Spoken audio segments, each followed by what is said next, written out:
আজকে একটা বিষয় শেয়ার করব আপনাদের মাঝে। আমরা যারা পোলট্রি সেক্টরে চাকরি করি,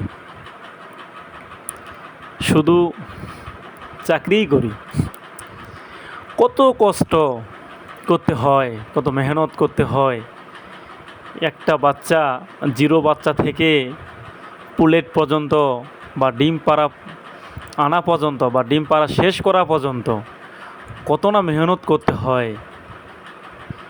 সারাদিন কাজ করে তারপর যদি একটু ত্রুটি পায়, হাজার আপনি ভালো কাজ করেন, আপনি কি বলবো, আপনি কোম্পানির জন্য জীবনটা দেওয়া বাকি, এমনও কাজ করে থাকেন।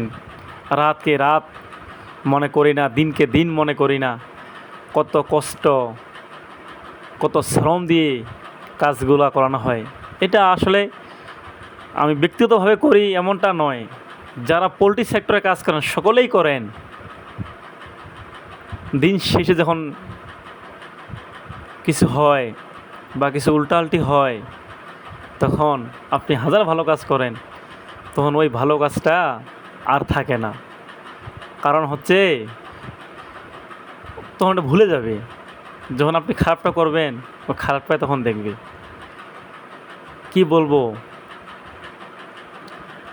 জানি না, পোলট্রি সেক্টরে আর কতদিন চাকরি করি, তবে চেষ্টা করব যে কদিন পর স্বাধীন চাকরি করব, ভালো কিছু দেওয়ার চেষ্টা করব। আর আপনারা যারা চাকরি করেন, আপনারাও ভালো কিছু দিয়েন, এটাই আশা করি। তবে দিন শেষে আসলে আর ভালো থাকা যায় না যখন কোনো কটু কথা শুনতে হয়। এই স্বার্থের পৃথিবীতে মানুষ স্বার্থ ছাড়া কিছুই বুঝে না, এটাই বাস্তব।